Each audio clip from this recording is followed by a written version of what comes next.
जो हमारा टॉपिक था कौन सा, ब्लड सर्कुलेटरी सिस्टम, यानी कि जिसमें हमने ब्लड के बारे में पढ़ा था, ब्लड के कंपोनेंट्स, हार्ट का पूरा स्ट्रक्चर, हार्ट का फंक्शन, और उसके बाद हमने क्या पढ़ा था, ब्लड के जो वेसल्स होते हैं, जिसमें हमने कैपिलरीज, आर्टरीज और वेन्स के बारे में सारा डिस्कशन करा।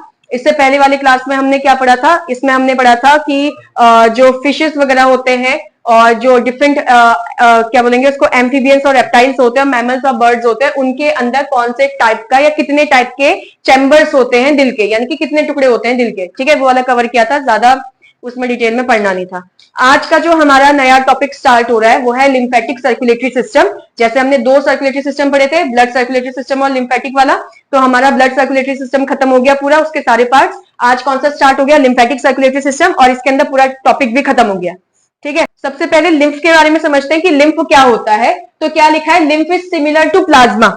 लिम्फ क्या है, प्लाज्मा की तरह दिखाई देता है, ठीक है। अभी समझाती हूँ, सारी चीज समझाती हूँ कि प्लाज्मा की तरह होता है। कौन सा प्लाज्मा, जो हमारे ब्लड में पाया जाता है, लेकिन ये कलरलेस होता है। प्लाज्मा हल्का सा येलोइश कलर का होता है, लेकिन हमें जो लिम्फ दिखाई देगा वो कलरलेस दिखाई देगा, ठीक है। अदरवाइज इसका हल्का येलो कलर होता ही है। और इसके अंदर थोड़े से अमाउंट में क्या होता है, प्रोटीन होते हैं। कोई भी आरबीसी प्रेजेंट नहीं होगा, कोई डब्ल्यूबीसी प्रेजेंट नहीं होगा, कोई प्लेटलेट प्रेजेंट नहीं होगा, सिर्फ क्या है, हल्का सा प्लाज्मा है। कहां से आया प्लाज्मा, कैसे, अभी हम डिस्कस करते हैं। हमारी बॉडी के अंदर पूरा एक लिम्फेटिक सिस्टम है। जैसे मेरी पूरी बॉडी के अंदर क्या था, मेरा पूरा ब्लड वाला सर्कुलेटरी सिस्टम था, वैसे ही मेरी पूरी बॉडी के अंदर दिख रहा है, ग्रीन कलर से दिख रहा है। अब ये ग्रीन कलर से जो दिख रहा है हम आंखों से नहीं देख सकते, ये हम आंखों से नहीं देख सकते, समझ में आ रही बात या नहीं। तो ये जो ग्रीन कलर का पूरा सिस्टम दिख रहा है, जो मेरी पूरी बॉडी के डिफरेंट डिफरेंट टिश्यूज को, पार्ट्स को, सेल्स को कनेक्ट करके बैठा हुआ है, इसको हम लिम्फेटिक सिस्टम कहते हैं।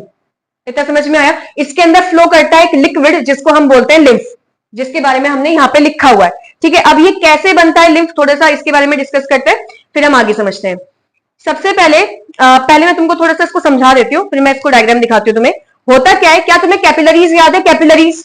यहाँ पर एक तरीके से मैं यहाँ पे छोटा सा डायग्राम बना देती हूँ। यहाँ पर मेरे पास आर्टरी होती थी, ठीक है। आर्टरी के यहाँ से ब्रांचेस निकलते हैं, याद है, उस ब्रांचेस को क्या कहते हैं, आर्टेरियोल्स। ऐसे ही हमारे पास वेन के क्या होते हैं, सॉरी ये वेन निकलता है ना, और ऐसे वेन के क्या होते हैं, ब्रांचेस निकलते हैं, उसको हम क्या बोलते हैं, वेन्यूल्स। फिर ये आर्टरीज और वेन्स जो होते हैं एक नेटवर्क बना के आपस में ऐसे कनेक्टेड होते हैं, ठीक है। मैंने अभी ऐसे ही छोटा सा ही बना दिया रफली डायग्राम, समझ में आया कि नहीं। इस वाले सेगमेंट को हम क्या बोलते हैं, कैपिलरीज कहते हैं। अब इसको मैं देखूं, अगर मैं ये छोटा सा सेक्शन, पता नहीं तुम देख पा रहे हो नहीं देख पा रहे हो, दिख रहा है छोटा सा, अगर मैं इस छोटे से सेक्शन को बड़ा करके देखूं, मैं इसको रब कर रही हूं अब, ठीक है। अब हम किसके अंदर घुस रहे हैं, हम कैपिलरी के अंदर घुस रहे हैं कि एक कैपिलरी कैसा दिखाई देता है।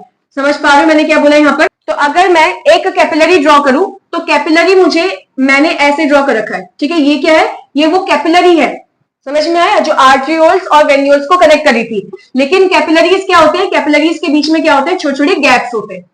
ये समझ में आ रहा है, कैपिलरीज के बीच में क्या होते हैं, छोटे छोटे गैप्स होते हैं, पोर्स होते हैं। इतना समझ में आया। यहाँ पर क्या प्रेजेंट है, यहाँ पे प्रेजेंट है हमारे बॉडी के सेल। ये क्या प्रेजेंट है, ये बॉडी के सेल यानी कि टिश्यूज। ऐसे आया कुछ समझ में मैं क्या बोल रही हूँ। तो ये मेरी बॉडी के क्या है, ये है मेरी बॉडी के सेल्स सारे के सारे, ठीक है। इसके पीछे भी होगा ऑब्वियसली, बट मैंने थोड़ा सा इस हिसाब से समझाया इसको। फिर यहां पर ब्लड आ रहा है, तो ये आरबीसी हो गया, ये ब्लड आ रहा है, ठीक है। तो ये आरबीसी हो गया, समझ पा रहे हो या नहीं समझे। साथ में इसमें छोटे छोटे क्या होंगे, प्लेटलेट्स वगैरह भी होंगे, ठीक है। इसको मैं ऐसे बना देती हूँ, छोटे छोटे थोड़े से बड़े बना देती हूँ, वरना तुम कहोगे यहाँ से पास क्यों नहीं हो रहे। ये छोटे छोटे क्या है, हमारे पास प्लेटलेट्स है, और उसके अलावा हमारे पास क्या होता है, यहाँ पे डब्ल्यूबीसीज भी होता है, जिसको मैंने डायग्राम में नहीं बनाया, ठीक है। तो होगा क्या, ये जो गैप दिख रहा है ना, गैप, अब प्लाज्मा तो लिक्विड होता है, प्लाज्मा तो लिक्विड होता है, समझ रहे हो। ये जो गैप होता है, इस गैप से जो प्लाज्मा है वो बाहर निकल जाता है, आगे फ्लो कर रहा है, मैं मान रही हूँ ये सब आगे की तरफ फ्लो कर रहे हैं। यहाँ पे मान लेते हैं कि यहाँ पर है आर्टेरियोल, तो आर्टेरियोल्स से कैपिलरीज के अंदर ब्लड घुस रहा है। समझ में आया मैं क्या बोल रही हूँ, आर्टेरियोल्स से कैपिलरीज के अंदर क्या हो रहा है, ब्लड घुस रहा है। और यहाँ पर है वेन्यूल्स, मेरी बात इतनी समझ में आ रही है। यहाँ पे आर्टेरियोल्स है, यहाँ पर क्या है, वेन्यूल्स है, यानी कि यहाँ पर आर्टरी होगी इधर साइड, और यहाँ पे वेन चिपकी होगी, बीच में कैपिलरी आ गई। मैंने एक ही कैपिलरी बना रखी है यहाँ पर, ठीक है।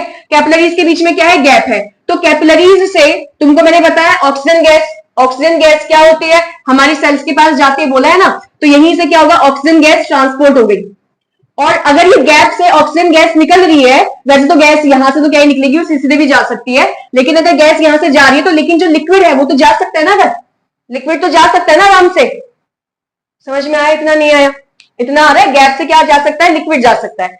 तो ये जो आसपास इसके, इस सेल के जो आसपास अब लिक्विड फ्लो करने लग गया, ये जो आसपास सेल के जो लिक्विड फ्लो कर रहा है, इस लिक्विड को हम क्या बोलते हैं? इसी को अब हम लिम्फ कह देते हैं। समझ में आया लिम्फ क्या हुआ? तो हमारी बॉडी में पूरा ब्लड फ्लो कर रहा था, ठीक है।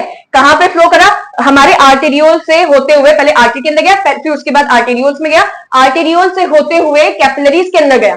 कैपिलरीज की बॉडी जो होती है, बॉडी मतलब जो कैपिलरीज की वॉल्स होती है बहुत पतली होती है और उनके बीच में छोटे छोटे पोर्स होते हैं, छेद होते हैं, ठीक है। उस पोर से क्या हुआ? जो कंटेंट था, ये जो हमारा ब्लड के अंदर जो कंटेंट था, वो सारा का सारा पोर से बाहर निकलने लग गया। सारा नहीं निकलेगा, बट कुछ कंटेंट बाहर निकलने लग गया और टिश्यूज के आसपास फैल गया। इसको हम क्या बोलते हैं? लिम्फ बोलते हैं। इतना समझ में आया? अगर ये टिश्यूज के आसपास ही रहेगा, तुमने कभी देखा है लोगों के एक साइड का पैर बहुत मोटा हो जाता है, फूला हुआ, इस बीमारी का नाम होता है एलिफेंटियासिस, ठीक है। एलिफेंट के पैर जैसा पैर हो जाता है इंसान का। अब वो कैसे हो रहा है? किसी का ये यहाँ पे सूज जाता है पूरा, अब गॉइटर की बात नहीं कर रही हूं मैं, कहीं कहीं पे ये सूज जाते हैं यहाँ पर, ठीक है ना, स्वेलिंग हो जाती है। तो ये किस वजह से हो रहा है? ये इस वजह से हो रहा है ये जो लिक्विड था इसका, वो बाहर आ चुका है और ये जो टिश्यूज है उस लिक्विड को अपनी बॉडी के अंदर ले लेंगे। समझे कि नहीं? टिश्यूज के अंदर ये लिक्विड जो है वो चले जाएगा और जब एक सेल के अंदर जब ये लिक्विड एंटर करेगा तो क्या सेल फूल जाएगा?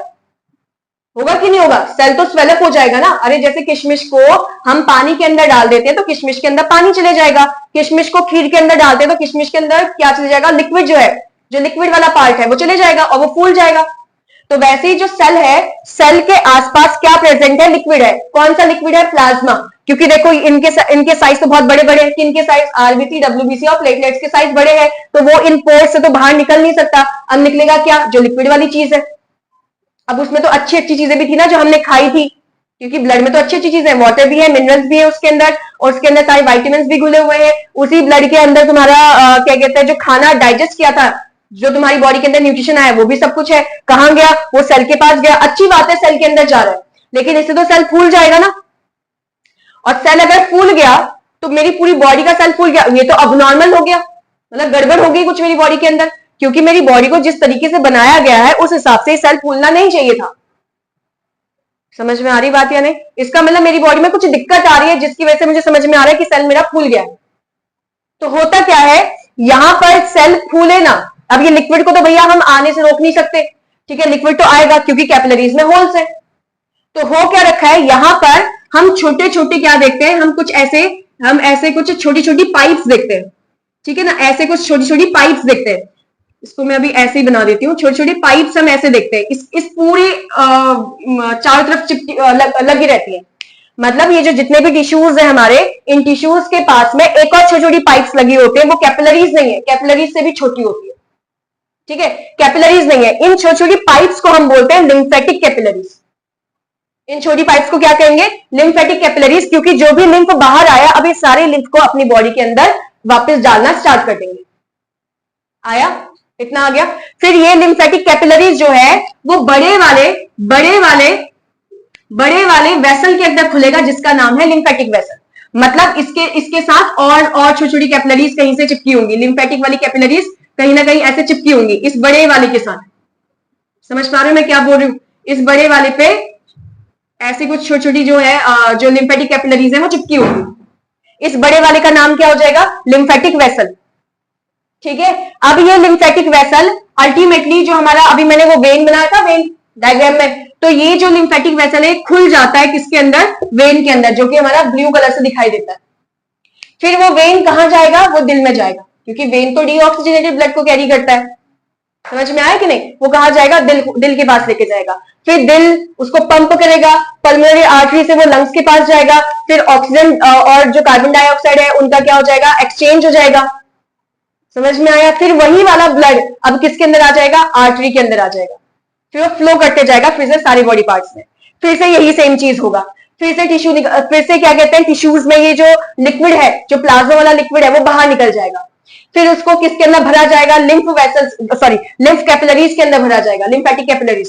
फिर ये लिम्फेटिक कैपिलरीज खुलेंगी किसके अंदर? लिम्फ वेसल के अंदर। फिर ये लिम्फ वेसल किसके अंदर खुलेगा? वेन के अंदर खुलेगा। फिर से वही सेम प्रोसेस स्टार्ट हो जाएगा। आया नहीं आया? तो लिम्फ क्या होता है? प्लाज्मा की तरह होता है, प्लाज्मा ही हुआ एक तरीके से, प्लाज्मा की तरह होता है, लेकिन ये कलरलेस है क्योंकि ज्यादा ज्यादा प्लाज्मा नहीं आ रहा ना, थोड़ा थोड़ा प्लाज्मा आ रहा है बाहर, तो इसलिए हमको कैसा दिखाई देगा? कलरलेस दिखाई देगा। और इसके अंदर थोड़े बहुत क्या प्रोटीन क्या प्रेजेंट होंगे? प्रोटीन वगैरह प्रेजेंट होंगे। कोई सेल, कोई आरबीसी, कोई डब्ल्यूबीसी, कोई प्लेटलेट्स इसके पास नहीं प्रेजेंट होते। इतना आया? कोई दिक्कत तो नहीं हुई?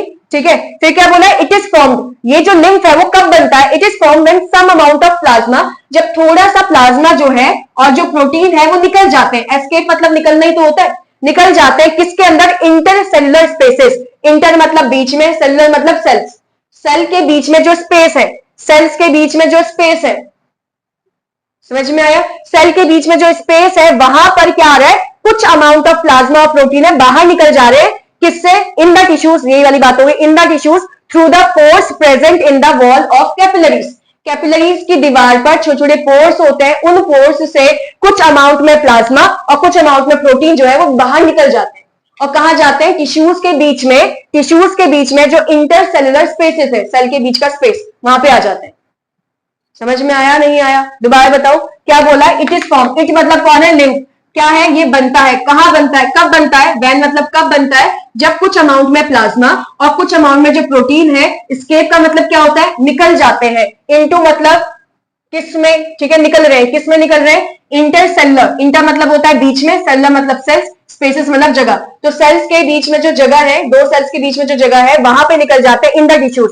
टिश्यूज में, समझ में आ रहा है? टिश्यूज के बीच में, टिश्यूज तो सेल से मिलकर बने हैं, उनके बीच में जो जगह है वहां पे निकल जाते हैं। किससे निकलते हैं? Through the pores. किससे निकलते हैं? पोर्स के थ्रू निकलते हैं। और ये पोर्स किसके पोर्स है? ये जो पोर्स है, पोर्स मतलब पता है ना क्या होता है? होल्स, ठीक है ना? तो ये जो होल्स है वो किसके पास प्रेजेंट है? ये प्रेजेंट है हमारी कैपिलरीज की दीवार पर। आया नहीं आया? आ गया। एक बार डायग्राम से इसी चीज को पूरा कंप्लीट कर लेते हैं, समझ लेते हैं, फिर आगे पे जाते हैं। ये वाला डायग्राम विजिबल हो रहा है सभी को? दिख रहा है? दिख पा रहा है?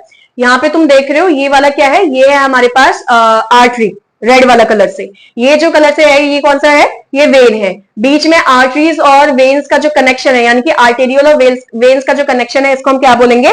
कैपिलरीज कहेंगे। अंदर जो पीछे है वो सारी सेल्स है। जो पीछे जो हल्का हल्का येलो येलो, पता नहीं तुम देख पा रहे हो कलर, हल्का सा येलो जो पीछे कलर है वो सेल्स है। और ये जो ग्रीन कलर से तुमने पूरा नेटवर्क बना रखा है ना, ये तुम्हारा लिम्फ का नेटवर्क है, जिसको मैं अभी लिम्फ कैपिलरीज कह रही हूँ। समझ में आया? ये सारे क्या है? लिम्फ कैपिलरीज है। जैसे हमारी बॉडी में देखो ये आर्टरीज और आर्टेरियोल्स और वेन्यूल्स का क्या है? नेटवर्क बना हुआ है। वैसे तो ये लिम्फेटिक क्या हो गया? सारा का सारा कैपिलरीज है। अब यहां पर से अगर तुम एरो को देख पाओ, थोड़ा सा ये विजिबल नहीं होगा साफ साफ, बट यहां से एरो देख पाओ, तो एरो जो है वो कहां की तरफ जा रहा है? इसके अंदर जा रहा है। देखो एरो सब कहां की तरफ जा रहे हैं? ग्रीन वाले पार्ट के अंदर की तरफ जा रहा है। थोड़ा थोड़ा देख पा रहे हो? इसका मतलब है कि जो यहाँ पर बाहर सेल के आसपास जो लिक्विड निकला था उसको कहां फेंका है? इस ग्रीन वाले पार्ट के अंदर फेंका है, जिसका नाम क्या है? Lymphatic capillaries. इतना समझ में आया? ये डायग्राम दिख रहा है? ये तुम्हारा कौन सा पार्ट हो गया? ये वेन वाला पार्ट हो गया, ये तुम्हारा आर्टरी वाला पार्ट हो गया, ये दिल हो गया, और नीचे तुम्हारा कैपिलरीज लगे हुए हैं, है ना? कैपिलरीज के बीच बीच में देख रहे हो ग्रीन कलर का जो पार्ट चिपका हुआ है वो क्या है? तुम्हारे लिम्फेटिक कैपिलरीज है। लिम्फेटिक वेसल नहीं, क्या बोलेंगे इसको? Lymphatic capillaries. इसके बाहर जो तुम्हें पिंक पिंक से डॉट दिख रहे हैं, पिंक पिंक से डॉट दिख रहे हैं, वो हमारी सेल्स हैं सारे, ठीक है? अब यहां पर से येलो कलर के एरोस दिख रहे हैं। ये येलो कलर का एरो हमें शो कर रहा है कि जो सेल है, जो देखो देखो इस लास्ट वाले को देखो, यहाँ जो बाहर सेल है वहां से लिम्फ जो है इसके अंदर एंटर कर चुका है, ठीक है? यहाँ पे क्या लिखा है? टिश्यू फ्लूइड लिखा है ना? ये टिश्यू फ्लूइड कुछ नहीं, हमारा लिम्फ की बात कर रहा है। तो ये जो है वो क्या कर रहा है? इसके अंदर एंटर कर चुका है, और इनका नाम क्या लिखा है यहाँ पर? लिम्फेटिक कैपिलरीज बोला गया है। फिर ये लिम्फेटिक कैपिलरीज देखो इतने बड़े वाले पार्ट में खुल रहा है, ये बड़े वाले पार्ट में खुल रहा है, ये वाली लाइन पे खुल रहा है ना। अब ये मत देखो यहाँ पे गोल गोल जैसा कुछ बना रखा है, उसको मत देखो। ये जो बड़ा वाला पार्ट खुल रहा है, जो बड़ी वाली सीधी एक लाइन दिख रही है, इसको हम क्या बोलते हैं? इसको बोलते हैं हम लिम्फेटिक वेसल। आया कुछ? तो हमारे पास जो ये लिम्फेटिक कैपिलरीज है वो लिम्फेटिक वेसल में खुला, और लिम्फेटिक वेसल अल्टीमेटली खुल किस में गया? वेन के अंदर। दिख रहा है? दिख पा रहे हैं? और फिर ये वेन कहां गया? वेन से वो सारा का सारा देखो लिक्विड दिख रहा है यहाँ पे येलो कलर का, ये लिक्विड कहां जा रहा है? फिर वो दिल के पास जा रहा है। फिर दिल से क्या होगा? पंप होगा, हार्ट, फिर लंग के पास जाएगा, फिर ऑक्सीजनेटेड होगा, फिर उसके बाद वापस से हार्ट में आएगा, फिर पूरी बॉडी के अंदर आर्टरीज के थ्रू फ्लो करने लग जाएगा। फिर से सेम स्टेप होगा। आया नहीं आया? समझ में आ गया लिम्फ क्या होता है? और अगर सिंपल मैं तुम्हें बताऊं तो लिम्फ कुछ नहीं होता भाई। जब तुम वो करते हो ना, जब कभी भी कान वगैरह पकने लग जाता है, जब तुमने कभी पियर्सिंग करवा रखा होगा, इसमें होल्स वगैरह करवाए होगा, तो इसमें से पहले तो खून आएगा, ठीक है। उसके बाद कुछ टाइम के बाद यहाँ पे तुम देखोगे ये पकने लग जाता है, तो यहाँ पर एक कलरलेस लिक्विड निकलता है, ठीक है, पस जिसको बोल लो, ये कलरलेस लिक्विड निकलता है। उस कलरलेस लिक्विड को ही हम क्या बोलते हैं, लिम्फ बोलते हैं।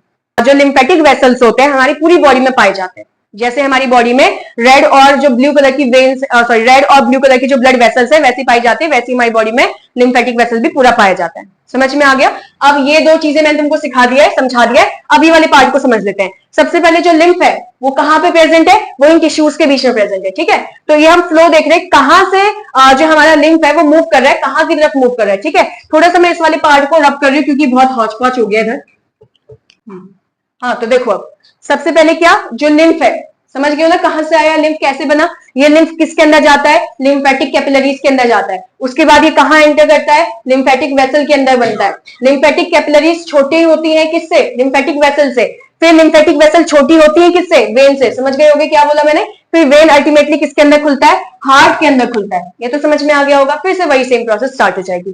तो लिम्फ का फंक्शन क्या होता है, हमारी बॉडी में काम क्या है इसका, ठीक है। It is involve with the transportation of substances where blood vessels do not reach. अभी जो मैंने तुमको यहाँ पे डायग्राम बनाया था, ठीक है, मान लेते हैं कि सेल्स पे क्या हुआ कि कोई कोई ऐसे सेल्स हो गए जो बहुत ज्यादा छोटे, जहां पर ब्लड कैपिलरी भी नहीं पहुंच पाया। यहाँ पे देखो इसने क्या वर्ड लिखा है, where blood vessels do not reach ना, तो ब्लड वेसल के अंदर क्या कैपिलरीज नहीं आते, आती है ना कैपिलरीज भी। तो इसका मतलब है कि अगर जहां पर ब्लड वेसल्स, स्पेशली क्या कैपिलरीज, क्योंकि कैपिलरीज बहुत छोटी होती है, तो अगर मान लेते हैं कहीं पर कैपिलरीज भी नहीं पहुंच पाई, तो वहां पर कौन पहुंच जाता है, वहां पर लिम्फ पहुंच जाता है, क्योंकि वो तो कैपिलरीज से छूटे हुए हैं। कैपिलरीज की बॉडी में जो पोर्स से छोटे छोटे होल्स थे उनकी बॉडी से तो बाहर निकले हुए हैं, है ना। तो वो तो फ्लो करते करते वहां तक पहुंच जाएगा जहां तक कैपिलरीज भी नहीं पहुंच पाया। अब ये नहीं कि बहुत दूर है, ऐसा नहीं है, उसी के आसपास ही होता है। मान लो कि यहाँ पे सेल था, कैपिलरी यहाँ पर यहीं तक का था, वो आगे गया ही नहीं, अब यहाँ से लिम्फ निकलेगा वहां तक का पहुंच जाएगा। और जो भी लिक्विड पहुंचाना, जो भी चीजें पहुंचानी है, जैसे कि न्यूट्रिशन हो गया, ऑक्सीजन हो गया, वो भी उसके साथ साथ पहुंचा देगा उसको।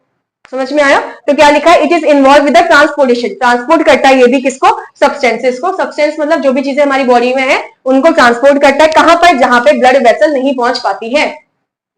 अब इसको उस तरीके से समझ सकते हैं कि अगर मान लो यहाँ पे लिक्विड फैला हुआ है और किसी एक सेल ने कार्बन डाइऑक्साइड निकाल दिया बाहर लिक्विड में, कोई नाइट्रोजनस वेस्ट लिक्विड में बाहर निकाल दिया, लिक्विड मतलब लिम्फ में निकाल दिया। अब लिम्फ कहां खुलता है, लिम्फेटिक कैपिलरीज में। फिर लिम्फेटिक कैपिलरीज लिम्फ वेसल्स में खुलेगा, वो कहां खुलेगा, वेन में खुल जाएगा। इसका मतलब अल्टीमेटली वेन वहां तक नहीं पहुंच पा रहा था ना, है ना, वहां पर वेन नहीं पहुंच पा रहा था, जहां पर क्या है, जहां पर कोई वेस्ट सब्सटेंसेस सिक्रीट हो रखे हैं, तो वहां पे कौन नहीं पहुंच पा रहा था, वेन नहीं पहुंच पा रहा था। तो लिम्फ ने वो वाला काम भी कर दिया। आ गया, पूरा टॉपिक समझ में आ गया, कोई दिक्कत तो नहीं है किसी को किसी चीज में।